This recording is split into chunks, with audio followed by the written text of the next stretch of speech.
Ya itulah suara akar rumput soal apakah Gibran akan maju di 2024, 2029. Suaranya bisa berbeda-beda, itulah demokrasi di Indonesia. Taufik Basari, Kim, koalisi perubahan dengan posisi legitimasi Mas Gibran secara hukum selesai, nggak ada masalah, secara etis mungkin akan bisa problem. Bagi Anda, ini sesuatu yang lebih baik maju sekarang atau gimana? Ya buat kita menyelamatkan negara hukum itu lebih penting dibandingkan kita memanfaatkan keadaan ini untuk kepentingan elektoral gitu ya. Buat kita tidak ada masalah kita akhirnya harus berhadapan dengan pasangan lain termasuk juga Prabowo Gibran gitu ya. Buat kita tidak ada masalah. Tapi yang jadi masalah adalah ya bagaimana kemudian ya proses ini terjadi dari suatu keadaan yang gonjang-ganjing seperti ini. Kita kan negara hukum nih, kalau kita kembali pada negara hukum. Negara hukum kan berpedoman pada rule of law, bukan rule by law. Okay. Ya. Jangan sampai kemudian ketika ada hukum yang dianggap menghalangi, kemudian hukumnya yang diubah. Ya. Padahal kita harus mengikuti hukum itu yang pertama. Yang kedua, putusan MK ini masih menyisakan satu pertanyaan yang besar yang menurut saya tetap harus kita selesaikan, yaitu soal siapa yang mengintervensi. Siapa yang mengintervensi? Ini dalam putusan dinyatakan terbukti ada intervensi. Nah, kan kita tidak membuka peluang intervensi. Membuka peluang intervensi. Ya, tapi kan kemudian tetap menjadi pertanyaan siapa yang melakukan intervensi, bagaimana caranya, dan termasuk yang paling penting bagaimana kita mencegah ke depan tidak ada intervensi yang serupa seperti itu terjadi. Kalau misalnya tidak tuntas, maka ke depan bisa saja ya intervensi kembali terjadi pada proses peradilan, pada proses bagaimana mencoba untuk mengubah konstitusi untuk kepentingan tertentu. Nah, ini yang harus kita selesaikan. Buat saya itu jauh lebih penting daripada persoalan kita menghadapi elektoral. Baik ya, sebelum ke Bang Nurdin, saya ke Pak Dewa Palguna, Beli Dewa Palguna. Ini ada problem intervensi atau peluang melakukan intervensi, ada problem legitimasi, ada problem normatif ini legally binding, final dan mengikat. Beli Dewa melihat sebagai hakim konstitusi ini gimana? Apakah memang ini ada problem semuanya konflik ya antara legitimasi formal dengan legitimasi etis sebetulnya? Iya, terima kasih Mas Budiman. Idealnya putusan itu memang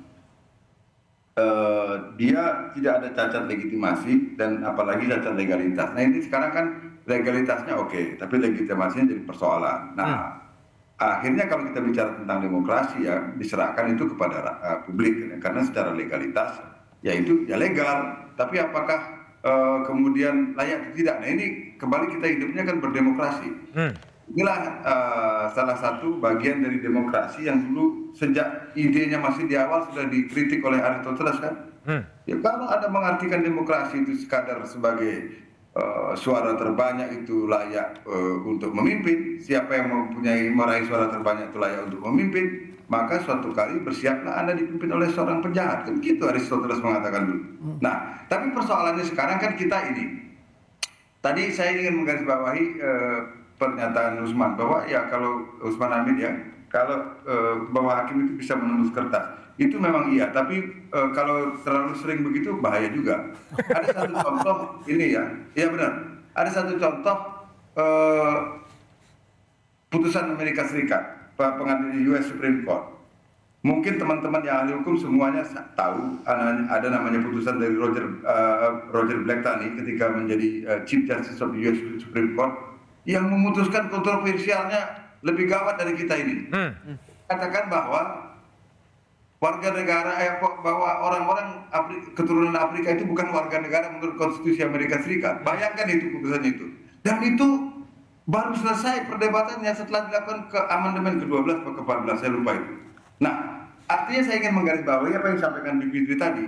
Nah, sekarang sudah betul jalannya sudah ada, yaitu bahwa mari kita uji kembali ketentuan pasal 169 huruf Q itu yang sudah diberikan tafsir oleh Mahkamah Konstitusi melalui putusan nomor 90 putusan 90 2003 itu. Nah, ini diperiksa ke depan. Nah, saya ingin menyampaikan kepada menggarisbawahi apa yang disampaikan Bibi Fitri tadi. Apakah sekarang misalnya Mahkamah Konstitusi bisa memutus cepat? Kalau sudah lewat pemeriksaan pendahuluan menurut saya bisa. Karena berdasarkan pasal 54 Undang-Undang Mahkamah Konstitusi, kalau Mahkamah Konstitusi menganggap keterangan yang dibutuhkan itu sudah lengkap, dia bisa tidak perlu lagi masuk proses pembuktian. Dia bisa langsung masuk ke proses pembuatan putusan. Kalau dipandang sudah lengkap, itu ya. Jadi artinya ada sarana yang tanpa perlu melanggar hukum, proses itu bisa cepat. Nah, persoalan apakah dikabulkan atau tidak, soal lain lagi. Soal lain lagi. Nah, itu ke depannya itu. Oke. Tapi jalannya yang tadi disampaikan BPT itu sudah benar. Walaupun ini kembali lagi mengatakan apakah ini bisa mengambil dari putusan yang lama? Tidak, tapi tentu berlakunya tetap prospektif. Jadi ini tetap saja memang tidak akan bisa mencoret Mas Gibran seperti aja gitu kan, kalau secara hukum gitu kan. Tapi pilihan kan kemudian diberikan kepada pemilih. Apakah Anda akan tetap memilih itu atau tidak? Apa tetap berapa tadi? 51%. 51%. Ya itu kan kembali kepada publik. Nah artinya ini kita proses hidup berdemokrasi, tetapi jalan untuk berdemokrasi itu, yaitu rule yang kemudian dilandasi oleh konstitusi, kita benarkan, jangan dilanggar-langgar. Itu kan sebenarnya esensi dari perdebatan kita, kalau boleh saya menyarikan begitu ya. Dan sampai kita membentuk majelis kehormatan itu. Dan Mas Budiman, kalau beberapa detik lagi, andai kata saran saya dulu, waktu putusan majelis kehormatan ad hoc dulu itu ditaati, yaitu segera dibentuk majelis kehormatan, mungkin diskusi kita tidak akan melebar sampai sejauh ini. Karena potensi untuk terjadinya pelanggaran itu bisa segera terdeteksi, apalagi misalnya ketuanya pada waktu itu sudah Prof. Jibli. Nah, yang seperti kita lihat tadi yang dilakukan tadinya di awal, diteror soal macam-macam itu, akhirnya keluar putusannya yang ya relatif memuaskan lah, optimal gitu kan. Itu Mas Budiman dari. Oke, baik Pak Wiyadi. Jadi kalau lihat apakah kemudian putusan MK ini akan bisa memengaruhi elektoral kepada pasangan Prabowo Gibran? Kalau kita lihat surveinya Carta Politika kan ada penurunan sebelum ada putusan MK. Apakah Bung Wiyadi melihat ada dampak elektoral kepada itu? Ya, begini. Jadi dengan adanya Mas Gibran, keputusan diperkuat juga dengan keputusan MK yang nomor 90 kemudian itu memang tidak berkaitan dengan permasalahan yang disidangkan oleh MK. Artinya di sini undang-undang pemilu yang sekarang dengan memperbolehkan Mas Gibran untuk maju sebagai wakil presiden itu adalah merupakan keterbukaan terhadap generasi muda. Artinya generasi muda bisa berperan dalam pemerintahan dan ini terbuka. Artinya generasi muda mempunyai kesempatan.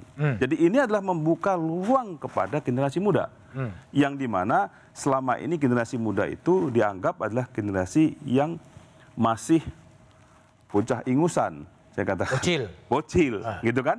Tetapi ketika kita melihat bahwa Mas Gibran ini sudah menjadi wali kota, artinya dalam pemerintahan dan sudah saya kira berpengalaman, walaupun tidak ada pengalaman itu tidak bisa dilihat dari usia. Ya, tetapi di sini adalah keterbukaan daripada generasi muda untuk bisa berkarya kepada bangsa ini. Nah itu sehingga saya percaya bahwa di sini elektabilitas daripada Mas Gibran tidak akan turun dalam hal ini karena saya kira bahwa ini merupakan suatu kesempatan yang terbaik generasi muda untuk memilih wakilnya, untuk memberikan kontribusi kepada negara lebih besar lagi di sini. Ya, jadi saya kira kita tidak khawatir mengenai masalah elektabilitas itu, karena survei-survei tidak hanya satu survei saya kira, karena survei yang lain itu lebih unggul kita dibandingkan yang survei daripada Carta Politika. Baik.